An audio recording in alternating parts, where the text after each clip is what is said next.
this is the coral knot stitch. I'm going to come up in my fabric and I'm going to work this stitch away from me, or right to left if you're right-handed. And you're going to, since this is my line of stitching going up this way, I'm going to take a stitch across my line of stitching, and while my needle is in there, I'm going to take my thread and I'm going to put it across my needle. That ties a little knot in my thread right there. And that's all that the coral knot is. So to do the next stitch, I'm going to actually take a little bit bigger stitch so that you can see it a little bit better. So I've taken a stitch across my line of stitching.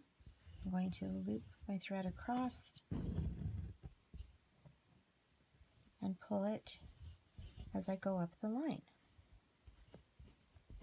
The only thing you have to remember is that this has to loop across while your needle is in the fabric.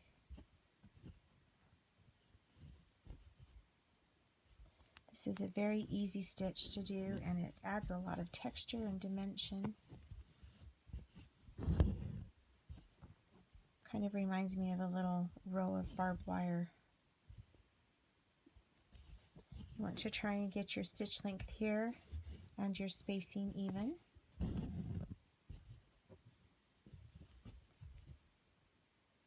And you can see that as you pull your threads to secure the knot, you kind of can tug on it, and you can make sure that your threads that are upright are going right through the middle of the stitch. And that's just when you pull, you have to have the same tension, and that'll make it easy. If it's easier for you, you can angle this little stitch here a little bit. Instead of going perpendicular across your line of stitching, you can go at a little bit of an angle. Just consistency is the most important thing to watch.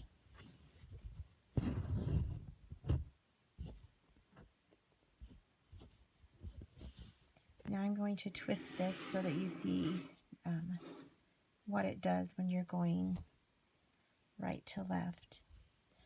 Sometimes this is easier for some people and it's harder for others. So you just have to practice and see what fits your type of stitching the very best.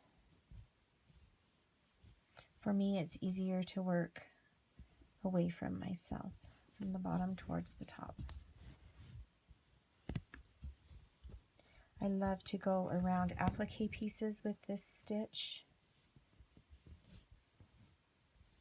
You can applique things down with the stitch if you'd like. It also just adds some nice texture for embellishing. And that is called the coral knot stitch. To end it, you're just going to go down into the fabric, kind of a half of a stitch length further down the line, and tie off on the back. The coral knot stitch.